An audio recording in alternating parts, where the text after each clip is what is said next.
two children. For my baby. Rub my seasoning. My name is Brad, and I'm a conservative Republican. Last summer, I happened to come across a video on the internet about the World Trade Center collapse on September 11th. As a kind of demolition hobbyist, I downloaded it and watched it. The title was Painful Deceptions by a guy called Eric Hufschmidt. The video made me angry. I was determined to prove the maker of this video wrong. I purchased DVDs about 9/11 from CBS and PBS Nova, including one made by the Naudet brothers. These were considered the official videos. And after watching them carefully and researching thousands of websites and archives on the internet, literally not sleeping for an entire week, I realized that the official story, not Eric Hufschmidt's Painful Deceptions, was unprovable, unsubstantiated, absolutely wrong. What you're about to see is information you should already know. Our news reporters, government, and media should have made all this material available to every one of us. Ask yourself why you've never seen it on TV. This is as close as we can get to the base of the World Trade Center. You can see the firemen assembled here, the police officers, FBI.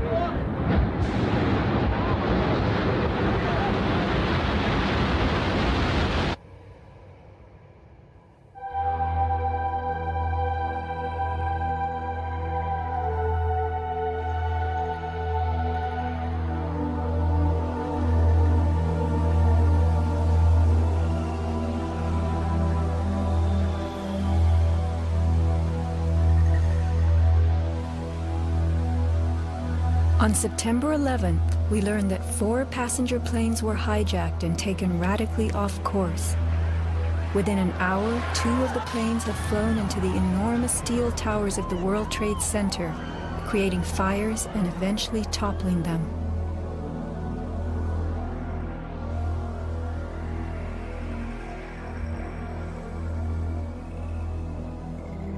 Dazed by the news, the American public soon believed the fires in the towers had burned so hot they caused the steel frames of the buildings to give way.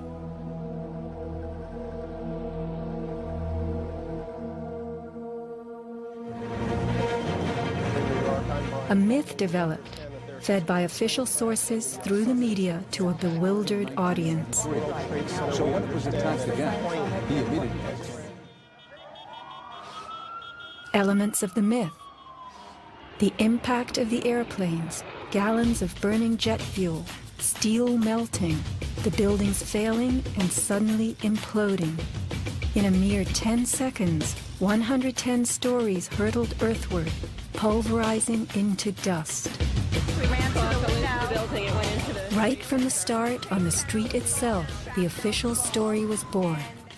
Come out of nowhere and just scream right into the side of the Twin Tower, exploding through the other side. And then I witnessed both towers collapse, one first and then the second, mostly due to structural failure because the fire was just too intense.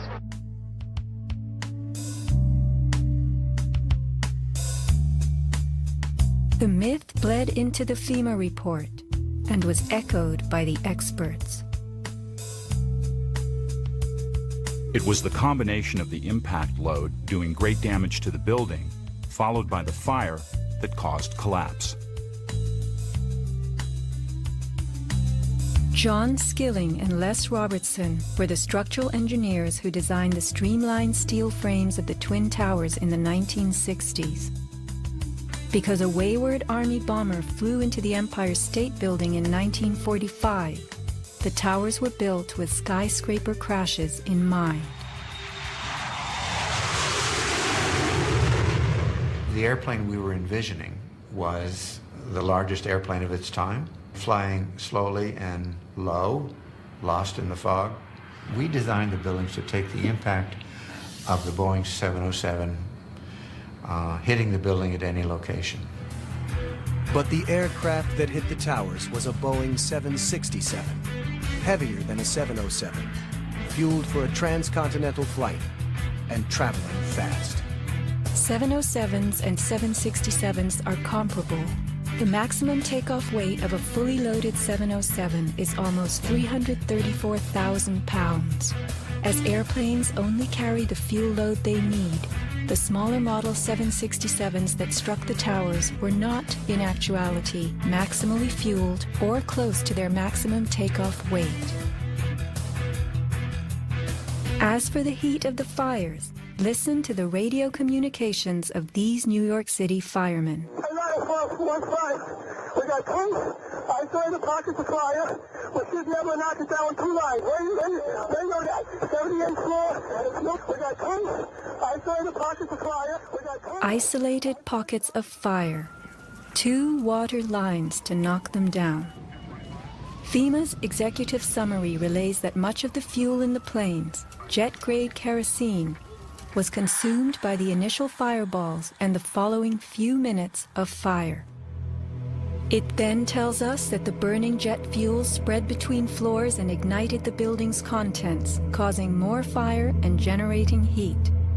This was somehow enough to bring down the tower's 47-column steel core, 236 exterior columns, and thousands of steel trusses all at the same time. Watch the tower smoking in the aftermath of the plane strikes. If you have ever tried to light a wood fire, you will know that smoking logs tell you the fire is not burning successfully. Smoke is the sign of an oxygen-starved fire. The Twin Towers stood for over an hour, smoldering but not flaming. During that time, thousands of people were evacuated by way of the stairwells. Others, trapped by debris, stood in the smoke-filled windows and signaled for help. In fact, the towers did what they were built to do. The building was designed to have a fully loaded 707 crash into it. That was the largest plane at the time. I believe that the building probably could sustain multiple impacts of jetliners because this structure is like the mosquito netting on your screen door, this intense grid, and the jet plane is just a pencil puncturing that screen netting. It really does nothing to the screen netting. The towers were built to withstand 140-mile-an-hour gusts produced by winter storms. Anyone in them on a windy day could feel them swaying. The single impact of a jetliner was no more of a blow than the continued battering of a hurricane. I was just putting my stuff away, and all of a sudden we heard a loud crash, and the building started shaking, kind of moving like a wave. New Yorkers were stunned 1 hour later when the first tower fell. To the best of my knowledge, the considerations of the fuel in the airplane in terms of an explosion or a great fire was not considered. Now, we were not responsible for that aspect of the design. Imagine building expressly for airplane impact, but never thinking of the fuel.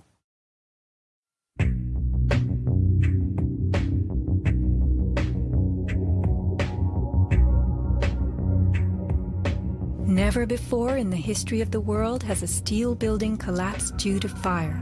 I have not seen, until recently, a protected steel structure that has collapsed in a fire. True infernos have raged hot and long in steel-framed buildings, but not one of the buildings ever came down. In 1975, the World Trade Center's North Tower suffered a nighttime fire that flamed for 3 hours, spreading vertically from floor to floor. It burned twice as long as the fires of 9/11 without even a hint of a building collapse. In February 2005, the Windsor Tower in Madrid, a skyscraper undergoing reconstruction, sustained a 20-hour fire. This is what was left, a standing building strong enough to support a crane. Compare a 20-hour inferno to 90 minutes of smoke.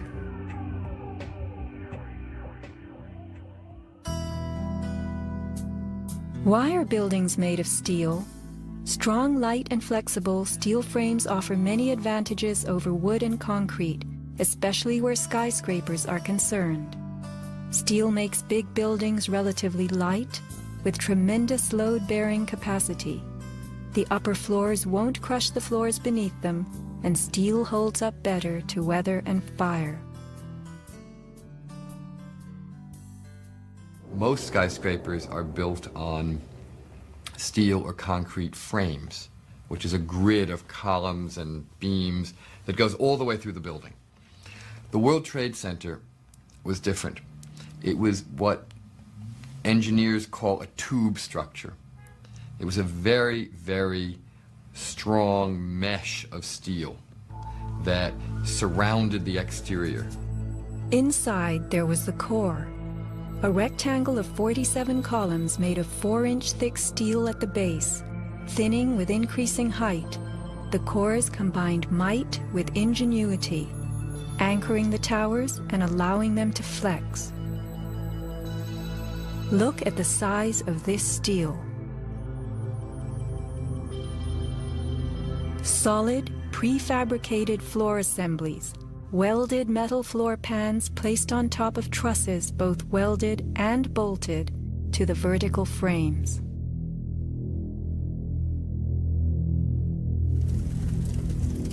The story we were told. This rock-like steel grid gave way because fire warped the trusses, causing the bolts to fail. As the trusses sagged and fell, the floors dropped with them. In its 2002 documentary, Why the Towers Fell, PBS creates a video model. Once the trusses fail, the floors they were holding cascade down with a force too great to be withstood.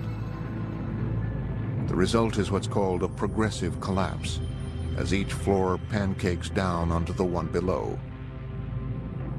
What remains standing? The tall, indestructible core. Why does PBS fail to explain the complete disappearance of the Twin Towers' cores?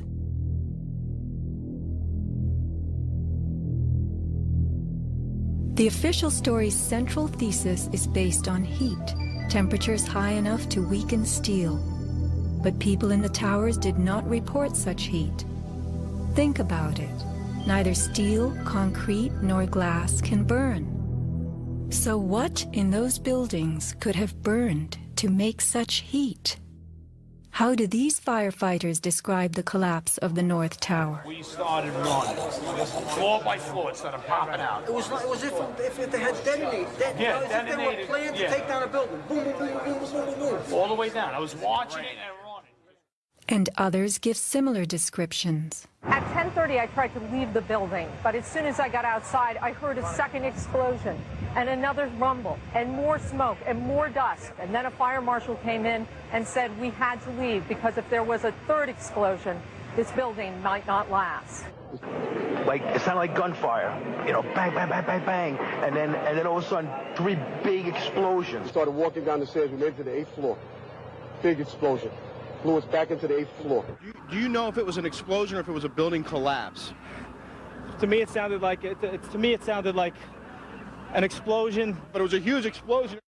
Chief Albert Turry told me that he was here after the events that took place this morning. He tried to get his men out as quickly as he could, but he said that there was another explosion which took place.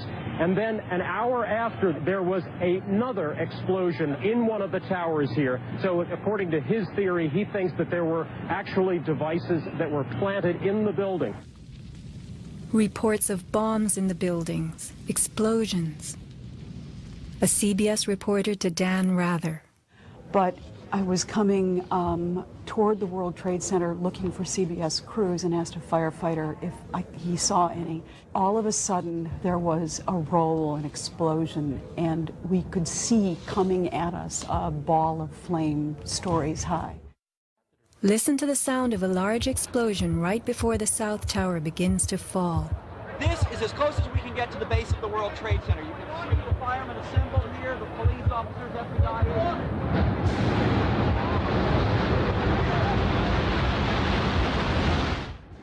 Sound reaches us after what we see.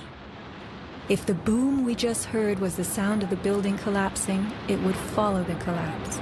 Instead, the boom is heard before. Whoa, whoa, whoa. Bring it back.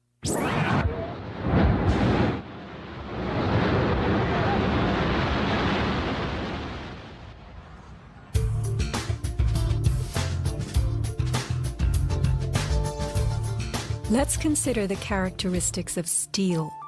Steel is an alloy of iron containing added carbon for flexibility, workability, and strength. In the days of old, blacksmiths heated iron till it was red and pounded it for hours to form it. Horseshoes, knife blades, and plowshares were typical creations. Steel was introduced in the mid-1800s, and by the end of the century, with the advent of the blast furnace, found widespread commercial use. A blast furnace is known as a controlled environment. High temperatures are reached as oxygen is pumped into a closed space. How and when does steel melt? Steel melts at temperatures of 2750 degrees Fahrenheit and above, attained only in a blast furnace or when a powerful incendiary such as thermite is used. Steel or any substance that is burned will never become hotter than the temperature of the fire or heat applied to it. An open-air hydrocarbon fire reaches a maximal temperature of some 1200 degrees Fahrenheit in a dirty or uncontrolled burn, characterized by red-orange flames. Red-orange flames are what we saw on September 11th. Even the fireball caused by the plane strike was red-orange.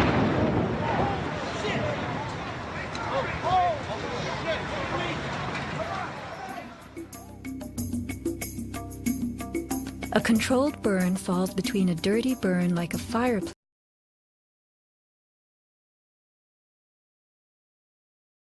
employs a regulated mix of air and fuel, an example being your gas stove or the engine in your car. You can fire up your gas stove all day long, making soup, roasting a duck, or simmering a stew. Made of steel, your stove will not melt, and nor will your pots and pans. This is a kerosene heater designed for use in any ordinary house. The heater runs on jet-grade kerosene contained in this tank. Made of steel, the heater can operate all night and all day. The kerosene fumes ignite and burn inside it, never causing even the smallest part of this heater to weaken or melt. Yet we were led to believe that these tremendous buildings, framed in steel and surfaced in aluminum, totally collapsed from small scattered fires and 90 minutes of smoke. Take note of these hurtling beams, thrown laterally outward as the tower comes to earth. Would fire have the strength to eject such huge hunks of metal?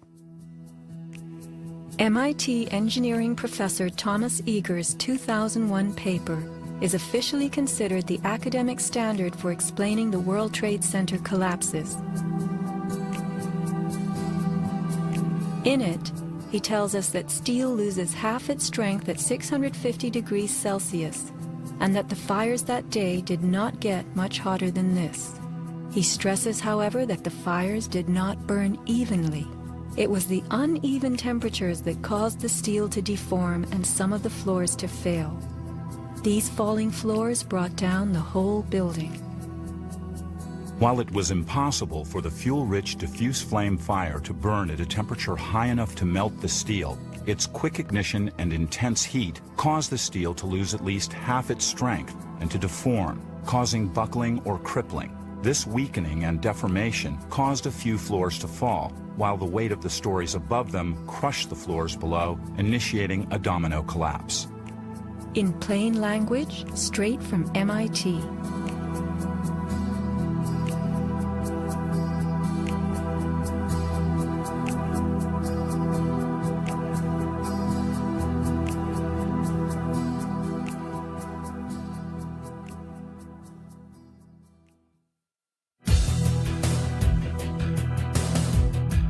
What do falling buildings look like?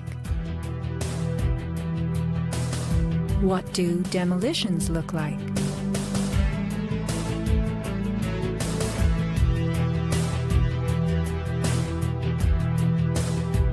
We are seeing typical implosions, characterized by gutting a building's base and then pulling it into itself.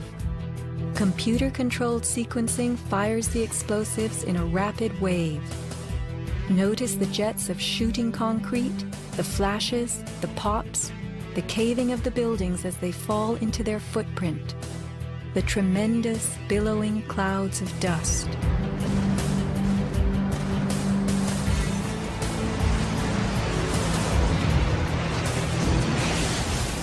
Now let's look at the collapse of the Twin Towers.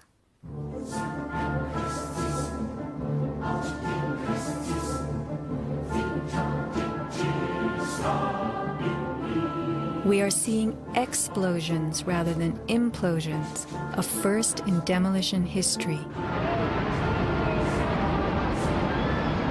A sequenced rumble becomes a roar as debris is thrown outward. The damage is not contained. Even the windows are blown from neighborhood buildings. What kind of energy enabled this? Would fire hurl metal and concrete sideways into the air? Here, a 600,000-pound chunk of steel, twice the weight of a Boeing airliner, was flung 400 feet, wedging itself deep into 3 World Financial Center on Vesey Street.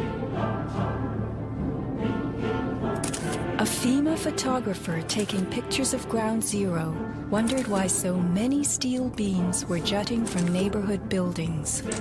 Watt shot pieces of the towers all the way across the street.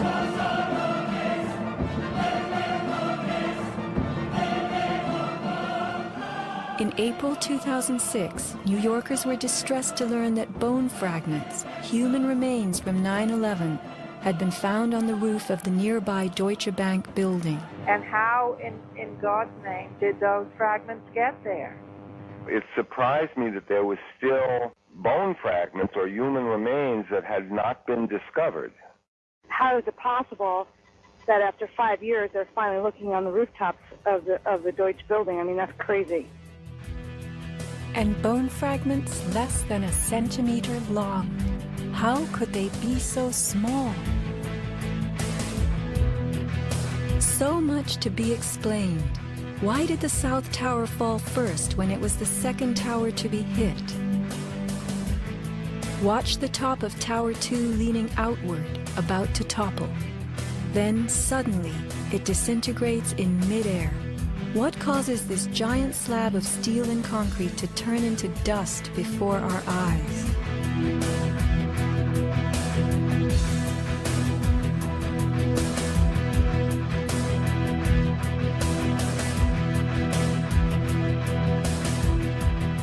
Watch both buildings collapsing straight down, directly into the path of most resistance, which is all the floors and all the mass of the building itself.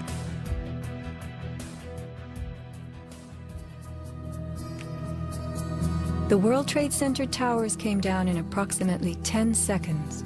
Seismic data from Columbia University puts the North Tower collapse at about 8 seconds and the South Tower at approximately 10. Lynn Simpson, a survivor from the 89th floor of the North Tower, describes the site.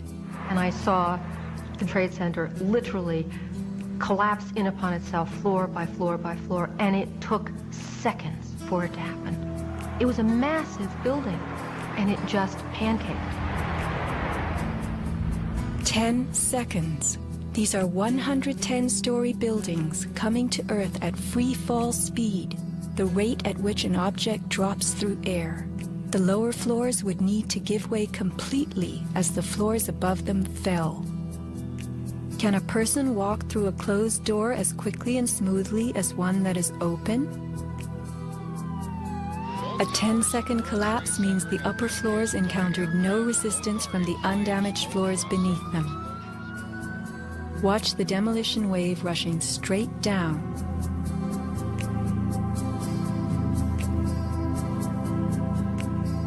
Here the South Tower is half its original height, but wreckage from the upper collapse has not yet fallen this far.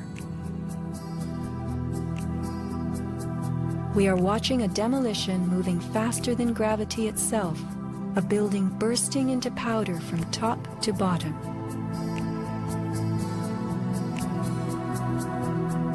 Here, the core of the North Tower finally gives up. 700 remaining feet of giant steel columns, among the strongest ever erected. What force acts upon the core to make it all of a sudden disappear? Eric Hufschmidt, author of the book Painful Questions, is a metal-cutting software engineer. The floors of the World Trade Center towers were on three-dimensional mesh of steel beams. You have to keep in mind now the floor is about an acre in size. There are thousands of joints all over it. In order for the floor to fall down, thousands of joints would have to break simultaneously. And then if you look at the speed at which this came down, less than 10 seconds, you blink your eye and thousands of joints just popped somehow. The only way you can explain that is with explosives. They had to have had explosives placed all over the floors at the primary joints. And then that would explain how all of the joints broke at such a rapid rate. The debris was crashing from one floor to the next. Debris cannot crash through steel and concrete floors as fast as it falls through the air. And there was no slowing. Explosives had to be breaking the joints ahead of the falling rubble, which is why the top half starts off collapsing slowly and then it starts picking up speed. This is a pancake collapse. Why don't we see piles of floors at ground zero?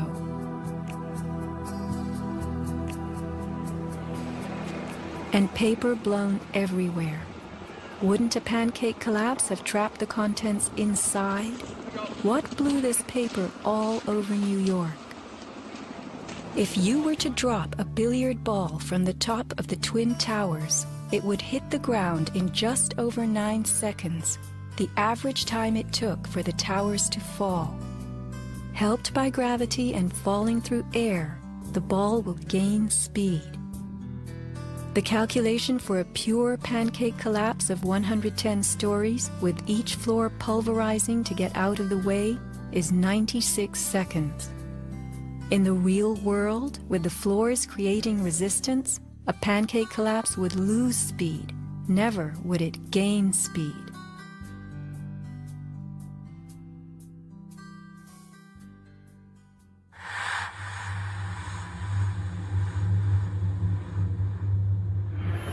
The airplane struck the towers high above the ground. But down in the lobby of the North Tower, marble facing flew off the walls, the windows shattered, all the glass blown out. Right away, a guy from the Port Authority told him the damage was somewhere above the 78th floor. But all you had to do was look around. It was obvious.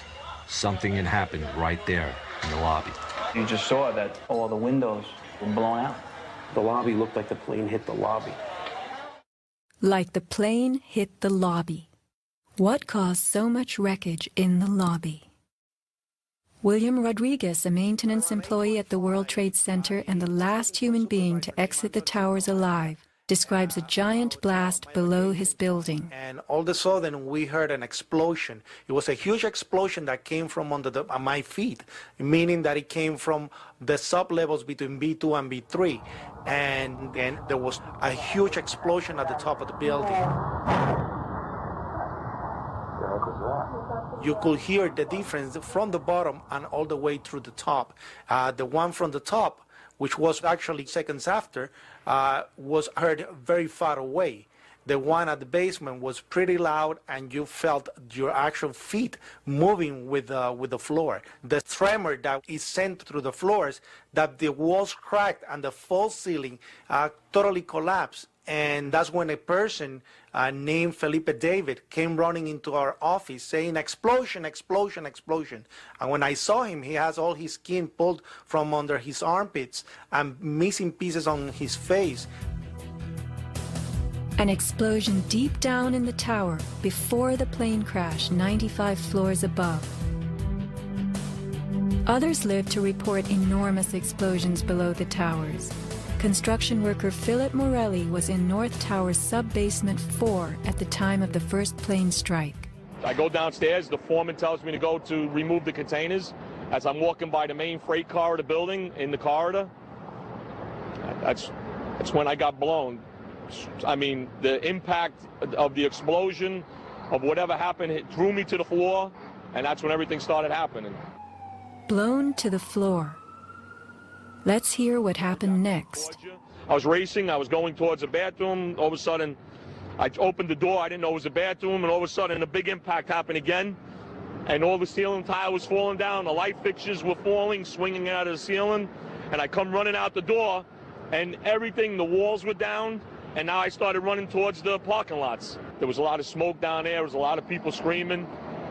People came with us running up the ramps. Philip then ran underground to the South Tower. You know, you got to go clear across the whole from 1 to 2 World Trade Center. You know what I mean? That's the way you got to run. And then all of a sudden it happened all over again. Something else hit us to the floor. Right in the basement, you felt it. Walls were caving in, everything that was going on. I mean, I know of people that got killed in the basement. I know of people that got broken legs in the basement. People that got reconstructive surgery because the walls hit them in the face. Engineer Mike Pecoraro in the 6th sub-basement found the parking garage and machine shop reduced to rubble.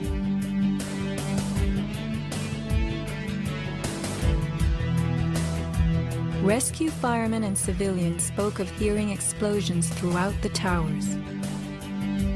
Firefighter Lou Caccioli told People magazine that as he and others evacuated workers, bombs were going off inside the building. Explosions stalled elevators and filled entire floors with smoke and debris. An eyewitness who said there was an explosion on floor 7-8. 7-8. Penetrated dispatch, we've just had another explosion. Warren Street because of the secondary explosion. We've got numerous people covered with dust from the secondary explosion. And we got another explosion on the tower, 1013 down 2 has had a major explosion and what appears to be a complete collapse surrounding the entire area. Who's involved in the secondary explosion?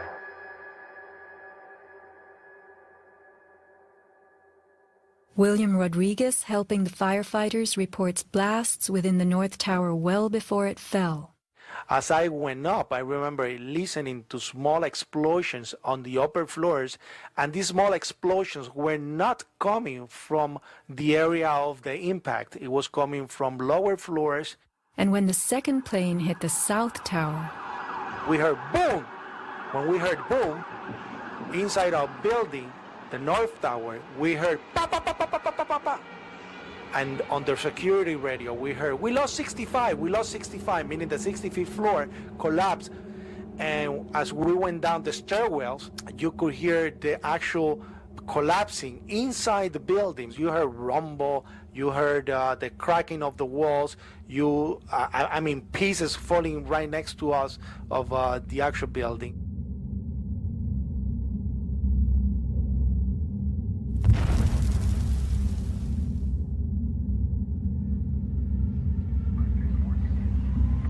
what happened at the base of the towers just before they came down? Smoke appeared at street level.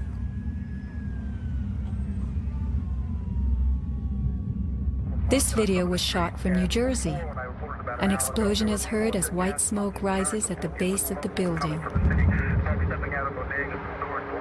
Now people are gathering in large groups. In fact, at one corner, people coming from the city, folks stepping out of bodegas.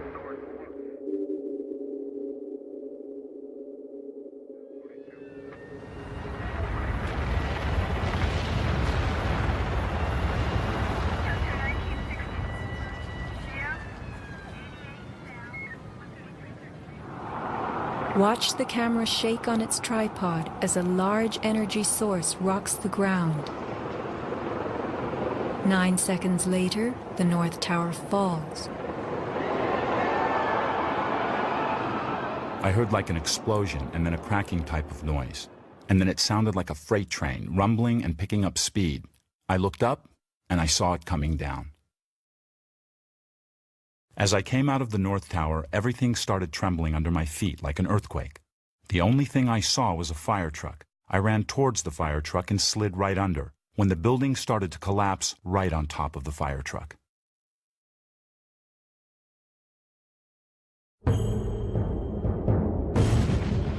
Across the Hudson River, Richard Siegel was filming An Astonishing Day. The sound meter of Richard's camera caught something very significant. Adjusted for the distance involved, as sound travels more slowly than what we see, the camera registered multiple explosions in the towers. Here is the South Tower record. Then the building fell.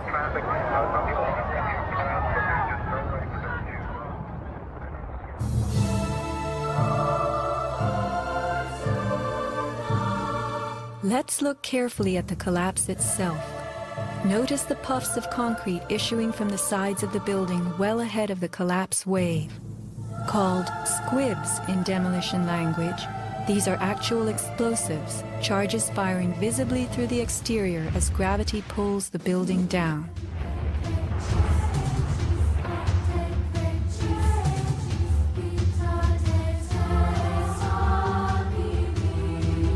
Here are more.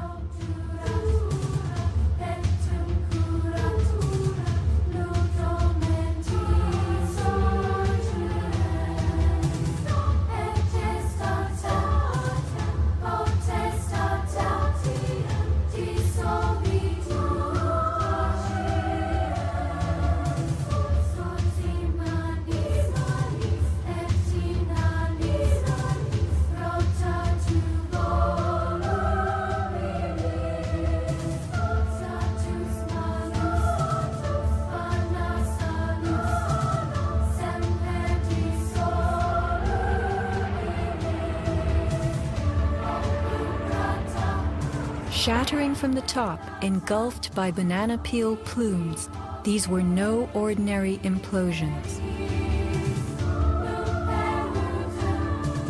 The Twin Towers each consisted of 3 multi-story buildings set on top of one another. To sustain the weight of so many floors, the sky lobbies had to be extra heavily reinforced. Watch a big squib coming from the sky lobby band.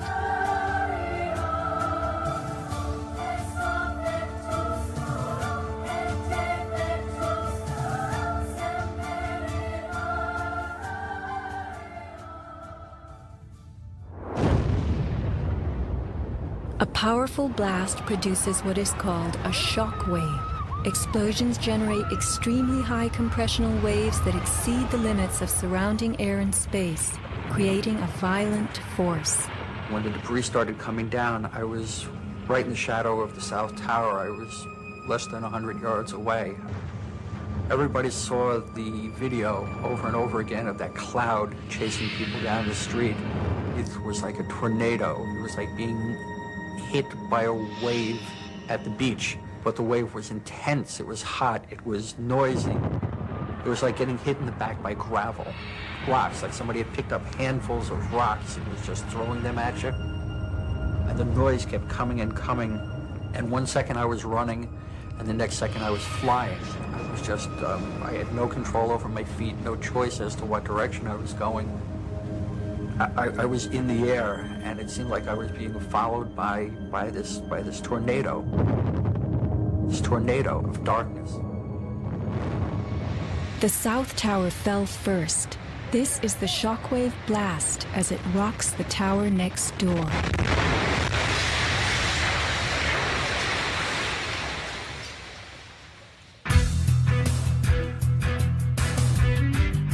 As the buildings fell, they darkened Manhattan, filling the air with billowing clouds of dust and ash.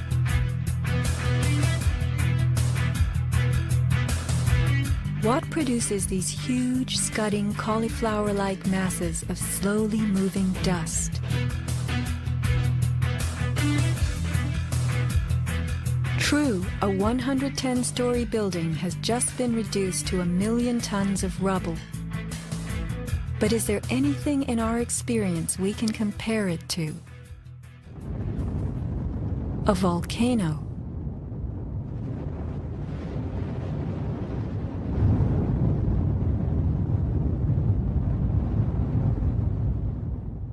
The U.S. Geological Survey website provides us with a definition of a pyroclastic flow as a ground-hugging avalanche of hot gas and debris.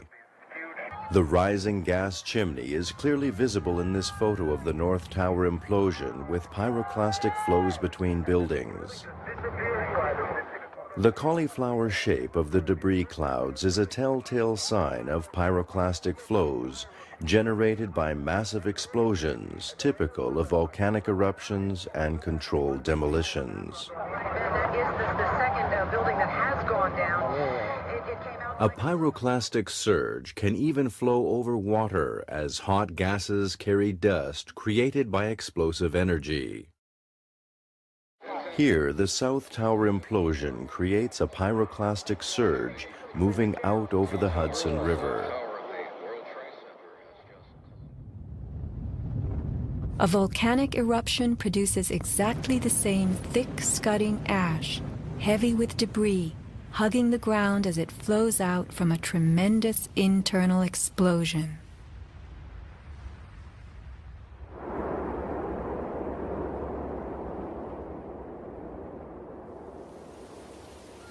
On the southern tip of Manhattan, surrounded by water, huge retaining walls were built below the World Trade Center to hold back the ocean and Hudson River. The bathtub, as it was called, held 7 levels of parking garages, maintenance rooms, and the New Jersey Path train station. After September 11th, the 3-foot-thick slurry walls were found to have shifted up to 18 inches inward. These walls are coming in. These walls hold back the river. So if these walls cave in, this place is going to get flooded out by the river. Let's think about this. A pancake collapse should have left the foundations in place. They had always borne the weight of 110 floors. But something happened in the sub-basements to disrupt them. All the collapse had gone down to track level. So we had 60, 70 feet of wall, totally unsupported. What kind of force could have dislodged so many stories deep underground?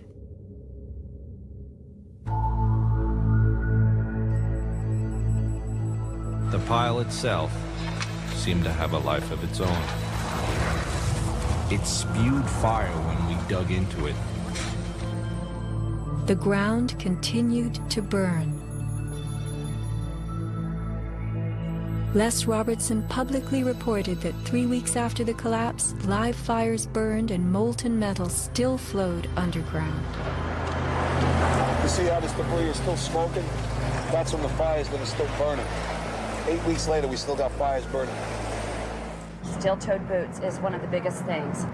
Out still on the rubble, it's still, I believe, 1,100 degrees. The guy's boots just melt within a few hours. In November 2005, physics professor Stephen Jones of Brigham Young University published a 25-page treatise on the collapse of the Twin Towers and Building 7, applying the laws of physics to the official story. From an interview on MSNBC. As we read in the FEMA report, it says here, and I put this in my paper, of course, the best hypothesis, which is the only one they looked at, the fire, has only a low probability of occurrence. Further investigation, analyses are needed to resolve this issue, and Professor, I agree I with am that. sorry that we are out of time, and I'm not sure that... Whoa. You've one other thing I want to mention about... Okay, if you can hit it, okay, with it quickly. all right. Okay, here we go. Molten metal in the basements of all 3 buildings. Right. And yet all scientists now reasonably agree that the fires were not sufficiently hot to melt the steel. So what is this molten metal? It's a direct evidence for the use of high-temperature explosives such as thermite. Thermite produces molten iron as an end product. Okay. We appreciate your coming on, even if I don't understand your theories. We appreciate you trying to explain them. Thanks. Professor Jones barely got in his mention of thermite. An incendiary used by the military, thermite is a compound of iron oxide and aluminum, which when ignited sustains an extreme heat reaction, creating molten iron. In just 2 seconds, thermite can reach temperatures over 4,500 degrees Fahrenheit. quite enough to liquefy steel. This is thermite melting the engine of a car. We know that open-air fires cannot burn hot enough to melt steel, but metal had melted at the base of the towers. The second product of a thermite reaction is aluminum oxide, visible as white smoke. Was thermite used in conjunction with explosives on September 11th? Watch this very bright substance pouring from the 81st floor of the South Tower.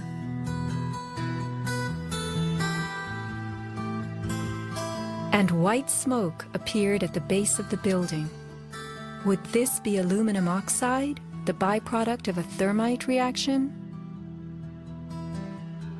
Appendix C of the FEMA report describes sulfur residues on the World Trade Center steel. The New York Times called this the deepest mystery of all. Sulfur slightly lowers the melting point of iron, and iron oxide and iron sulfide had formed on the surface of the structural steel.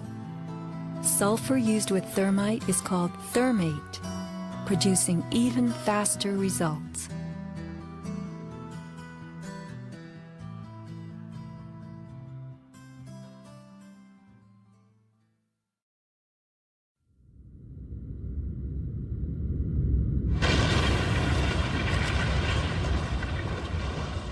Let's look at what happens in the demolition industry. Taking down large structures requires preparation. Powerful explosives and heavy equipment are used in advance to weaken the foundation and bottom sections of a building before additional explosives and gravity bring the rest of it down. The words of a senior blaster. We blow the basement, all the columns in the basement. Then we crack it up at the top to get it started. We go every other floor, all the way down. Every explosive has a timer on it, that's why it's controlled. When the columns go, each floor goes down and impacts the one below and keeps going. Here's what demolition experts use in steel-framed buildings: the linear shaped charge. It's a chevron-shaped or V-shaped charge that you can focus at a specific target, and it's lethal. It generates around 3 million pounds per square inch pressure at a speed, depending on the explosive inside the shaped charge, in excess of 27,000 feet per second. Besides the unfathomably powerful shaped charge, blasters have a lot of tricks. There are over 1,000 different types of explosive. Different because they detonate at varying speeds. This is detonating cord, and this burns at about 21,000 feet per second. Comes in all colors, pastels too. With the use of delays, we can control pretty much where the debris lands. We can control vibration. We can control noise levels. Timing and delays are the key to just about everything in our business.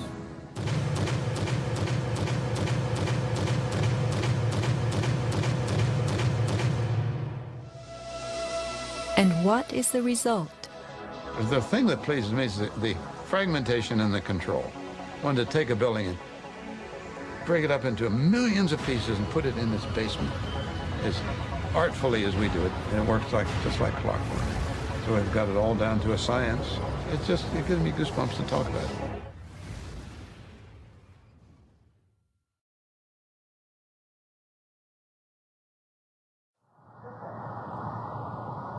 Were the underground explosions intended to blow out the Twin Towers' basements, followed by blasts heard inside the buildings of shaped charges slicing the core? Because of the secondary explosion, we've got numerous people covered with dust from the secondary explosion. Demolition pre-weakening usually takes place well in advance of the final blast, but at the World Trade Center, critical prep work might have had to occur in a very compressed time frame in the panicked aftermath of the plane strikes.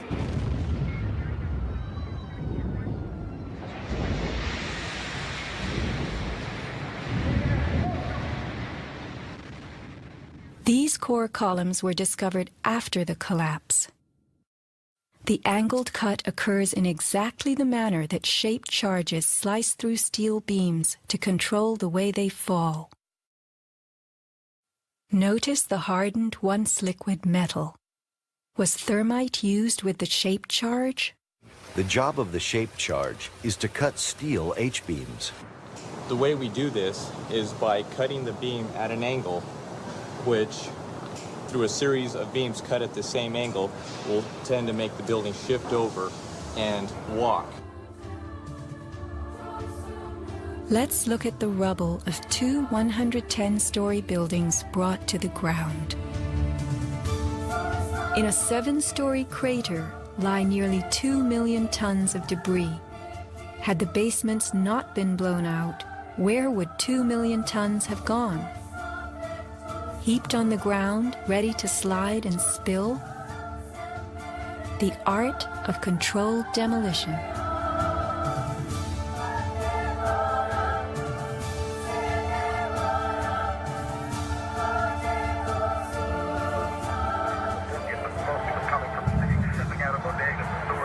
Remember the pre-collapse and mid-collapse explosions caught by Richard Siegel's camera on the Jersey Shore? Were these the blasts that took out the core and upper basements? Just before the final crumble, a mind-boggling sequence of computer-controlled delays that blew the exoskeleton, pulverized the concrete, to bring the whole structure rolling to the ground.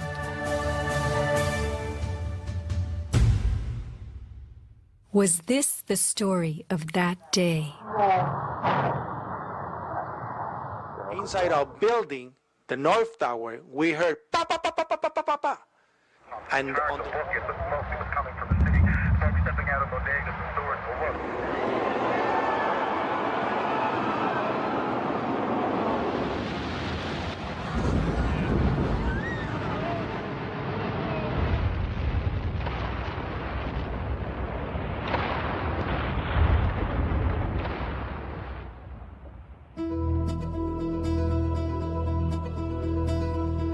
Some people appear to have known the imminent future on that fateful day. FEMA had arrived in New York on Monday night, ready for a bioterror drill. Spokesman Tom Kenny to Dan Rather.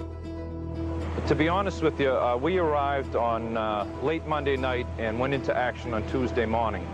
And not until today did we get a full opportunity to work the entire site other than the spot at Church and Day to which we were deployed. And Rudy Giuliani, mayor of New York, tells ABC's Peter Jennings that he was aware the towers would be coming down. What is going on now is a massive rescue effort. Do you believe it's hundreds or thousands? I really don't want to say right now, Peter. I think it's going to be a horrible number. I saw people jumping out of the World Trade Center. I saw some of the firefighters who I know going into the building.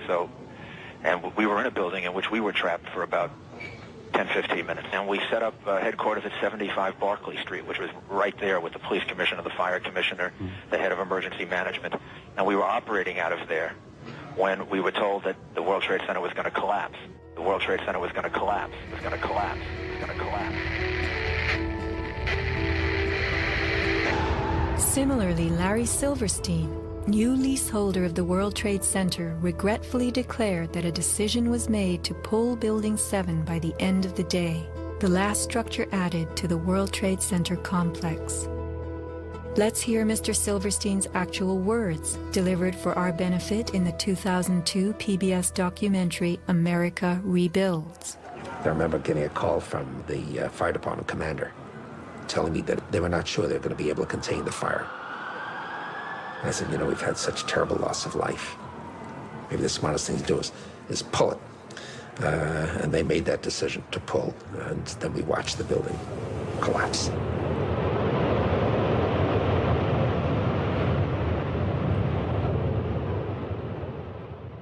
Blast, shoot, blow, and pull are terms used in the demolition industry to refer to bringing down buildings, bridges, and other structures. Because I actually blew the hospital down that I was born in. Originally, we had figured to shoot it, let it drop straight down. Then, watch Demolition Dynamics attempt a big blast. And from Ground Zero's own post-disaster wrecking crew. By mid-December, the Department of Design and Construction had leveled World Trade Center buildings 4 and 5. Hello? we're getting ready to pull Building 6.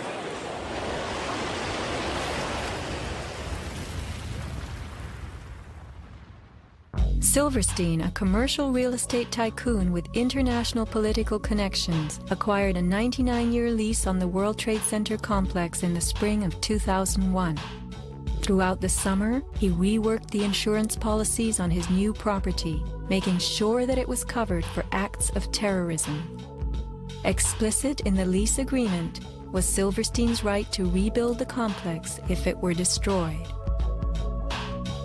After 9/11, Mr. Silverstein fought his insurers in court to obtain double his policy limits for the destruction of his property, maintaining that the double hijacking constituted 2 disasters caused by terrorists, not just one. He won and was awarded over $7 billion, a magnificent return on his original $15 million investment. My first reaction is to think about the families of those people, the tragedy, the magnitude of it. However, I firmly believe that we should rebuild.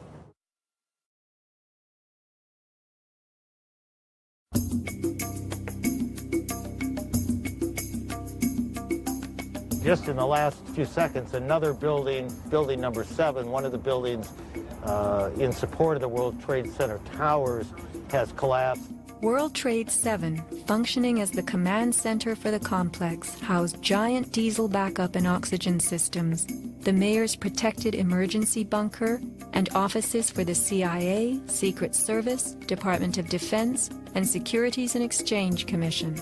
Its other tenants were insurance companies, brokerages, and banks. No plane hit Building 7, but at 5:20 p.m. on September 11th, it collapsed in a heap on the ground. Some damage to Building 7 is said to have been caused by debris from Tower 1. Though this New York Times article tells us Building 7 burned like a giant torch, the only visuals that exist are of unidentified smoke and a few small fires. Compare this to the wallops sustained by World Trade Center 3, 4, 5, and 6. Positioned right below the towers, damage to the surrounding World Trade Center buildings was infinitely worse. Still, the structures held up. But somehow, rescue workers knew that Building 7 would fall. You hear that? Keep your eye on that building. It'll be coming down soon. A 47-story skyscraper, Building 7 folded neatly in 6.5 seconds, a textbook descent right into its footprint. Silverstein Properties now tells us that its owner was referring to the team of firefighters inside the building when he spoke of the decision to pulling the firemen out of harm's way. However, there were no firefighters in Building 7, according to FEMA, NIST, and Fire Chief Frank Fellini. They were ordered out at 11:30 that morning. 6 hours later, the building came down. You know, we heard this sound that sounded like a clap of thunder. Turned around, it looked like there was a shock wave ripping through the building, and the windows all busted out. And, you know, it was horrifying. About a second later, the bottom floor caves out, and the building followed after that. Radio host Alex Jones notes the mark of a classic implosion. This is a photo taken 1 second into Building 7's collapse. Notice the crimp. If we look at other controlled demolitions, we see that they first blow one of the central columns so the building falls in on itself. If you don't do this, the building falls outward and can damage surrounding structures. Building 7 had a classic crimp or wedge. Its central column was blown out first, so it didn't structurally damage buildings just a few feet away from it. Remember the mayor's emergency bunker? Ensconced on the 23rd floor of Building 7, it was retrofitted with superglass, water, oxygen, and its own generator. But Mayor Giuliani chose to find emergency shelter elsewhere on September 11th. Why Building 7? Even the media and its experts were confused. The History Channel interviews structural engineer Ramon Gilsans, who points out the obvious crimp and even speaks of the implosion. Engineers are not just focusing on the Twin Towers. The most disturbing structural event was not that the Twin Towers fell, but that Tower 7, ignited by flying debris, fell due to fire alone. Building 7 was a steel frame building, and is the first steel frame building that has collapsed due to fire. The failure of the building was an implosion, so it failed completely different than Towers 1 and 2, in which the floors failed first. Why Building 7? Let's ask the question again. As the WTC Command Center, was it the hub for the 9/11 plan? Also, in 6.5 seconds, lost forever were thousands of SEC case files on corporate fraud, including those relating to the notorious activities of giants WorldCom and Enron. A few indictments for stock fraud, but what of the $70 billion California electricity swindle? It disappeared.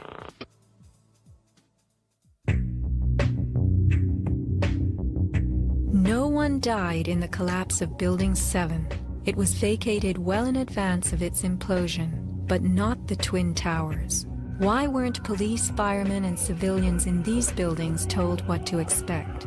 Tragically, employees in the towers were advised to return to their offices.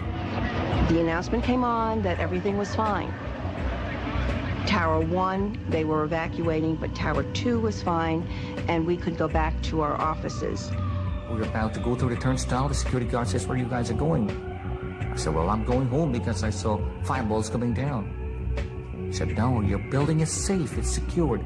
It is safer to stay in your building. Go back to your office." Stanley Prayamnath returned to the 81st floor.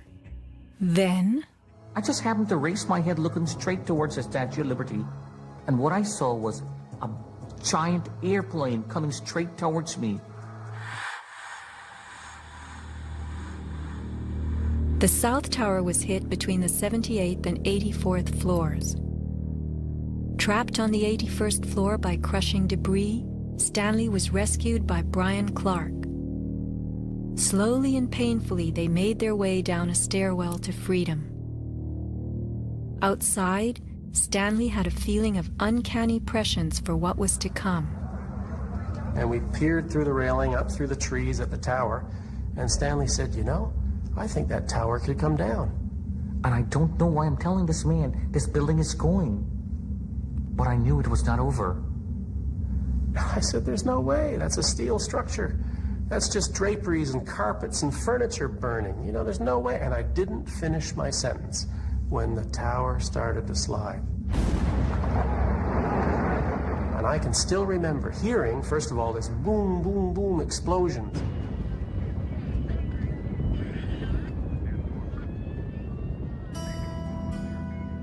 Not all were blessed with intuition or foresight. Joseph Milanowicz reached his son Greg by cell phone. Greg at that time, I could tell by his voice, was scared. He said to me, "Dad, can you get in touch with someone and tell them that there's about 20 of us on the northeast corner of the 93rd floor."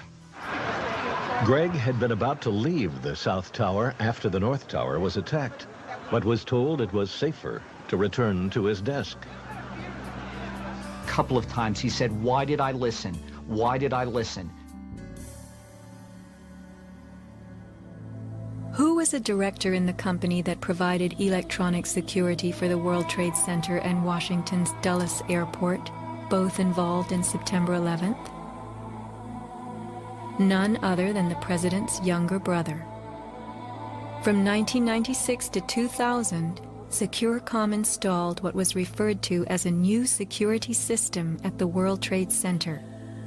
Wirt D. Walker III, a cousin of the Bush brothers, was CEO of Securacom from 1999 until 2002. Interestingly, these facts have not been made public.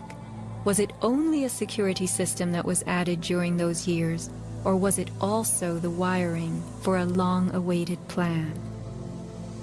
Scott Forbes, an IT specialist in a firm that had leased space in the South Tower since its erection, reported an unprecedented power down in his building for almost the whole weekend prior to 9/11. We were notified 3 weeks in advance of the power down by the Port Authority.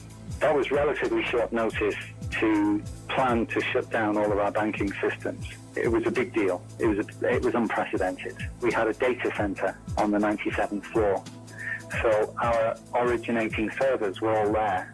During that weekend, the power down meant that there was no security. The doors were all open, basically, and also the security video cameras were all off. But there were guys in overalls carrying huge toolboxes and reels of cables walking around the building on that weekend. Employees were notified that internet cables were being upgraded. But who were the strange workmen, and what were they really doing? All the power was shut down. If there was a power down, that meant that everything was gone in terms of security, in terms of access to the building, so anybody could have gone there and do any kind of setup. Having worked overtime to get his company's servers back up, Scott took the day off on September 11th. As he watched the towers collapse from New Jersey that morning, he was sure this had been the purpose of the mysterious weekend work. Scott notified many authorities, including the 9/11 Commission, about the unusual and lengthy power outage, but was ignored. Ben Fountain of Fireman's Fund spoke of unusual evacuations ordered at the Twin Towers during the weeks before September 11th. Others reported that the security alert was inexplicably lifted 5 days prior and bomb-sniffing dogs were removed. What would the dogs have discovered had they remained on duty?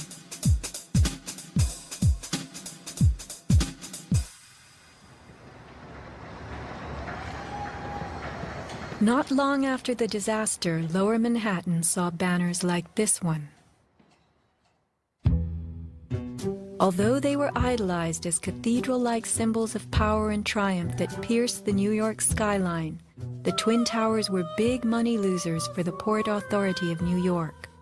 They cost millions a year to equip with the basics: electricity, water, heat, air conditioning, sewage, and even oxygen, being airtight. As modern communications connected traders from all corners of the globe, tenancy in the Twin Towers continued to drop. The towers presented another problem. Decades ago, their steel beams had been sprayed with fireproof asbestos, a cancer-causing material banned from use in building in the mid-1980s. Although the World Trade Center complex was given several waivers, it was expected to clean up its act. But to remove the asbestos from every supporting beam in the Twin Towers would have been almost undoable. Quotes for this cleanup ran over $1 billion, and no insurance company was willing to bear the cost. An urban renewal project of unfathomable proportions. Given the tower's issues and problems, September 11th proved an unexpected bonanza. The Trade Center was built in the 1960s to revive a rundown area of New York, and 40 years later, urban renewal could again take place. 2 white elephants were removed, and a brand new complex is in the works. The full height of the new Freedom Tower will soar to 1,776 feet.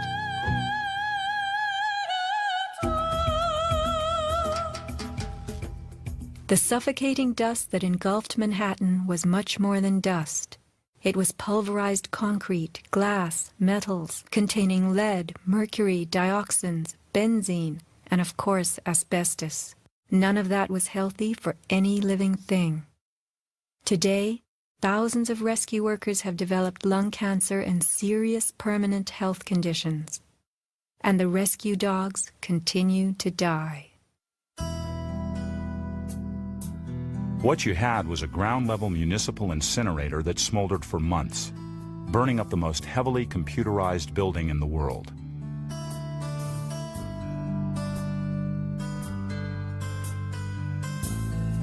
Patients have had black paste coming out of their pores. They have reported bowel movements that are blue or green and have smelled like smoke, despite the fact that they have not been at a fire scene for months. Only 3 days after September 11th, Washington instructed the EPA to declare Manhattan safe and reopen Wall Street, though the air remained toxic. A federal judge is blasting the former head of the Environmental Protection Agency for telling New Yorkers it was safe to return to their homes and offices near Ground Zero soon after the 9/11 attacks. The judge called Christine Todd Whitman's actions, quote, conscience shocking, and refused to grant her immunity. It was documented that the White House ordered EPA to tell these lies, to downplay the seriousness of the environmental hazards. In addition, 9/11 first responders who have fallen ill and applied for aid have been denied.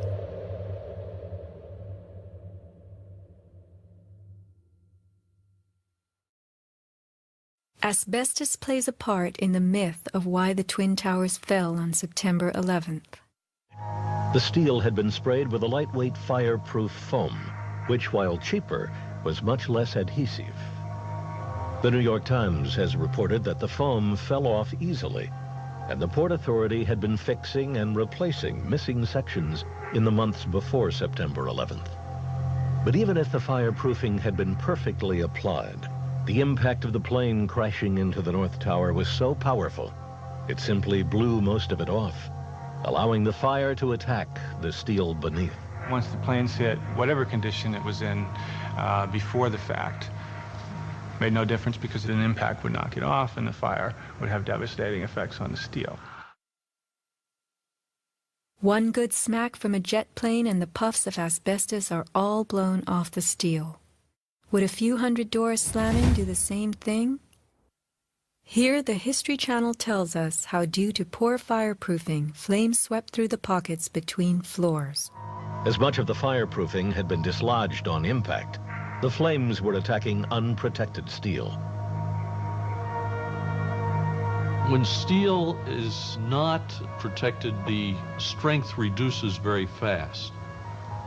When you get to about 1100 degrees Fahrenheit, you lose about half the strength of the steel. The fire inside the towers may have reached temperatures of 2500 degrees Fahrenheit. The New York Times has reported what happened to those steel floor trusses then. The steel did heat up and it became softer and softer, almost like licorice. And eventually, all the steel had been weakened in this zone. 40 years ago, the steel used to build the World Trade Center was certified by Underwriters Laboratories, a global product compliance and public safety guardian. Let's hear a lone voice that spoke out from this enormous company. My name is Kevin Ryan, and I'm formerly a manager at Underwriters Laboratories.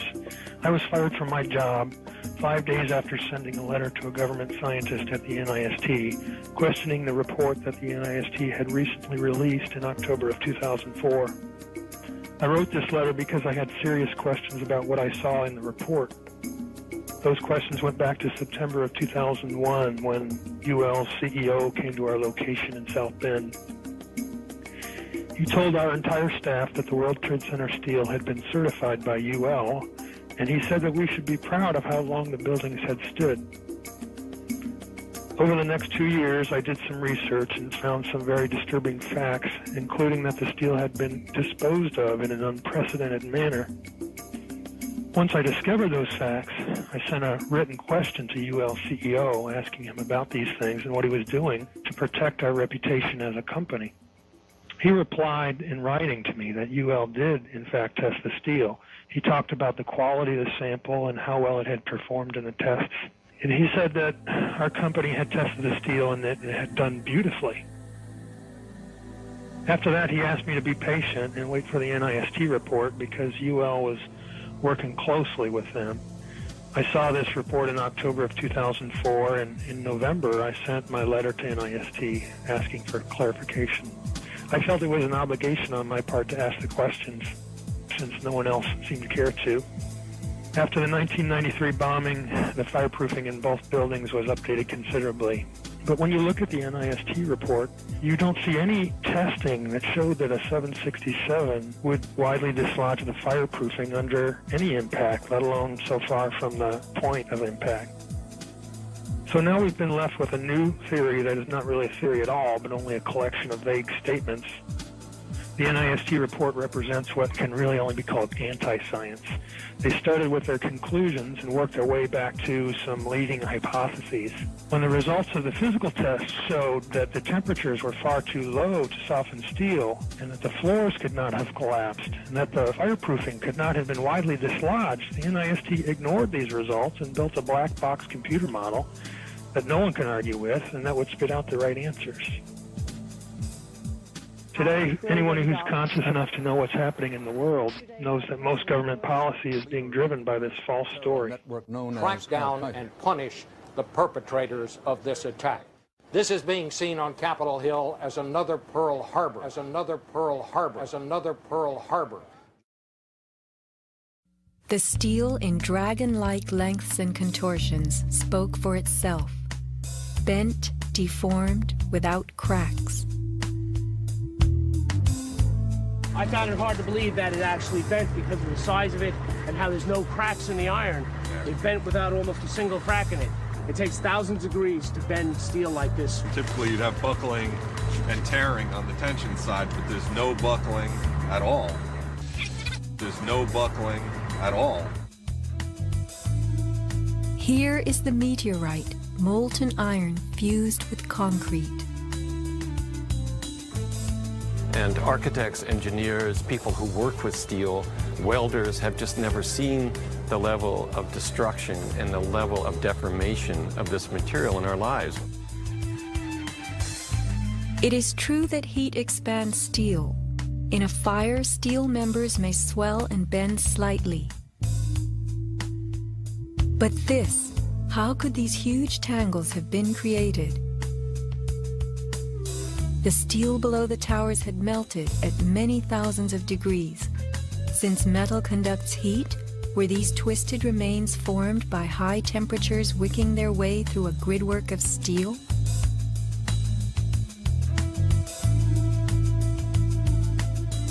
Explosives also deform steel. As they fire, gas pushes outward. The force of the gas can easily bend a large steel column.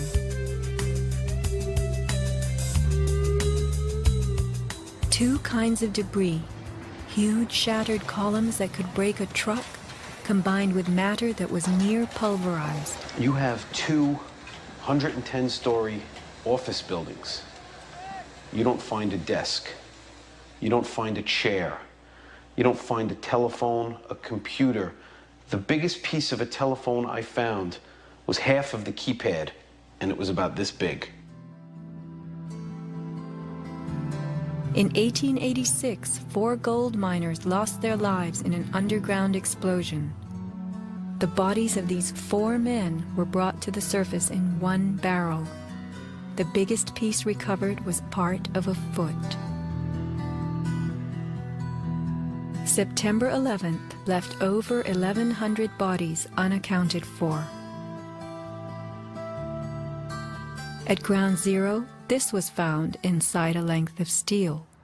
And before they sealed this up with the sheetrock and all the building materials on the interior face, the workers would sometimes put beer cans, and the newspaper that we found, the New York Times paper, we found in a similar spot to this.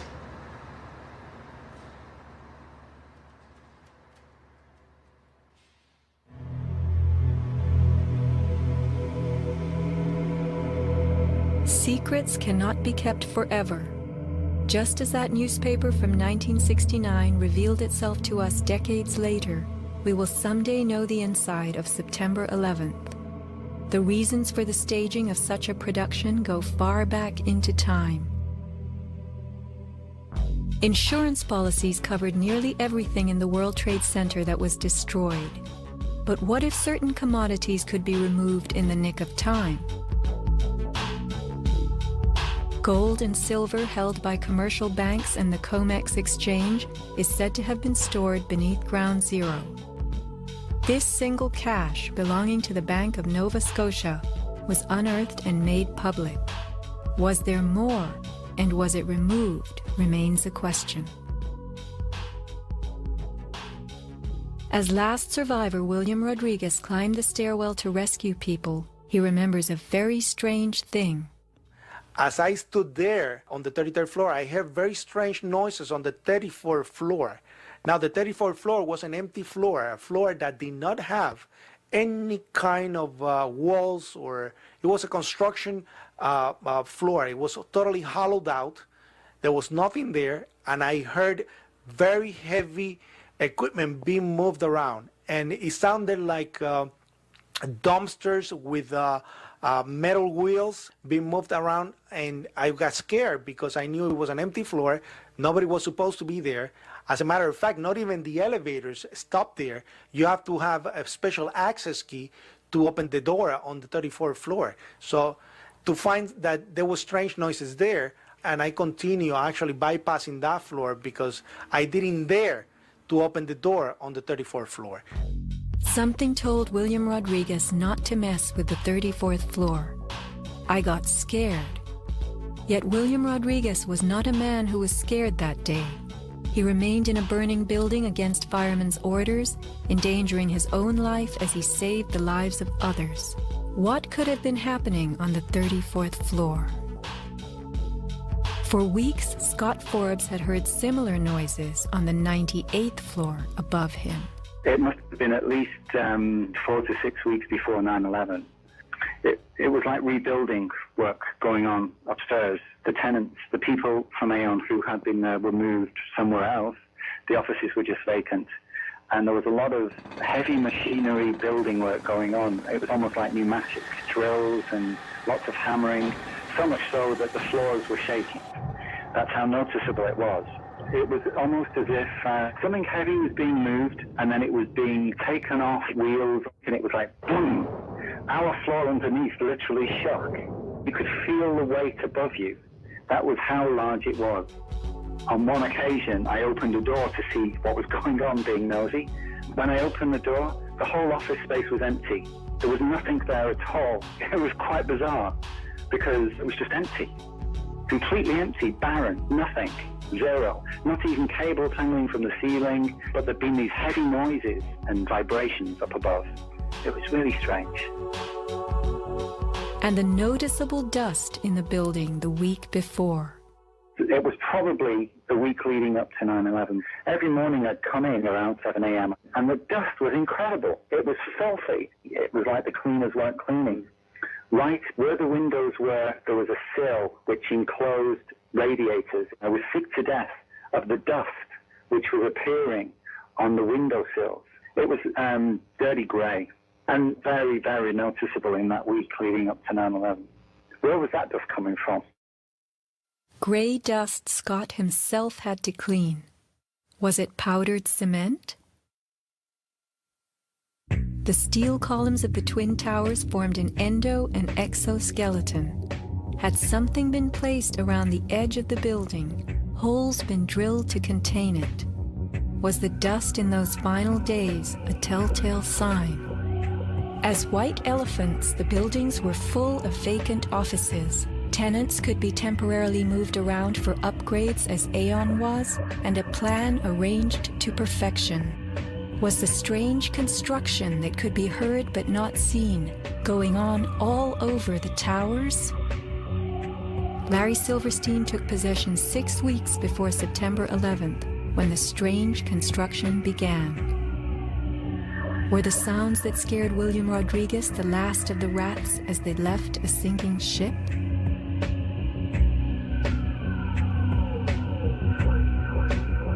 By taking a day off, Scott Forbes saved his life. This woman was not so fortunate. She is 9/11's Iphigenia, calling soundlessly to people who could not help her. Christopher Hanley, trapped with 100 people on the 106th floor of Tower 1. Fire Department 408, where's the fire? Yeah, hi. I'm on the 106th floor of the World Trade Center. We just had an explosion up here. What building are you in, sir? 1 or 2? 1 World Trade. All right. Yeah, there's smoke, and we had about 100 people up here. Sit tight. Do not leave, okay? There's a fire or an explosion or something in the building. All right? I want you to stay where you are. Yes. Kevin Cosgrove trapped on the 105th floor of the South Tower. There's smoke right there, 105, 25. It's right there, it's black, it's iron. My wife thinks I'm all right. I called her and said I was leaving the building, I was fine, and bang. It's 3 of us, 2 broken windows. Oh, God!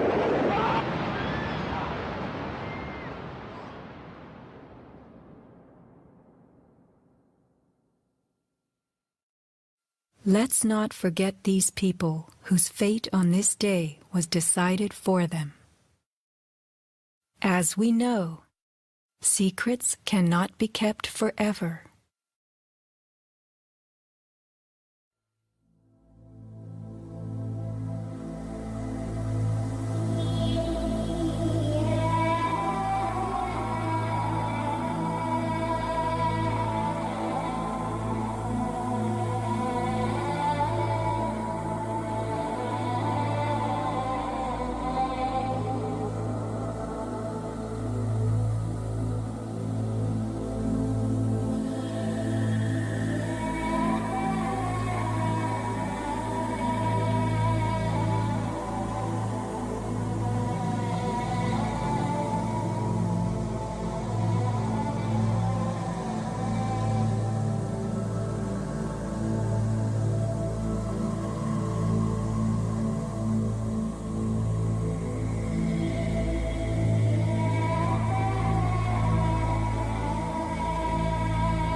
When I reach the place I'm going, I will surely know my way, and I will turn and look inside me and bid farewell to one more day.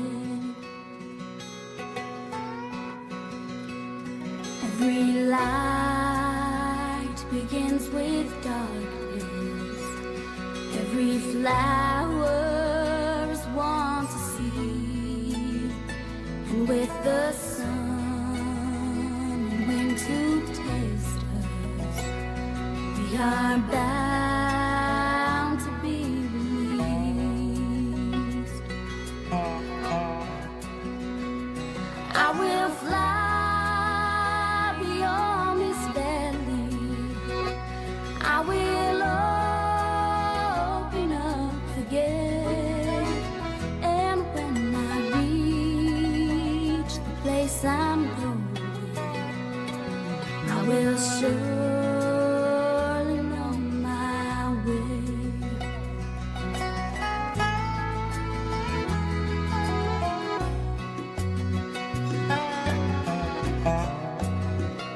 We have hands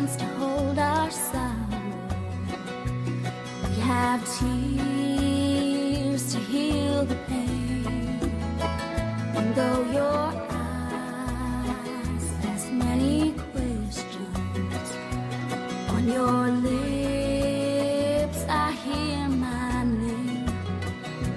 I was born without a whisper. I was born beneath the rain. But when I reach the place I'm going, I will surely know my way. I will surely know my way.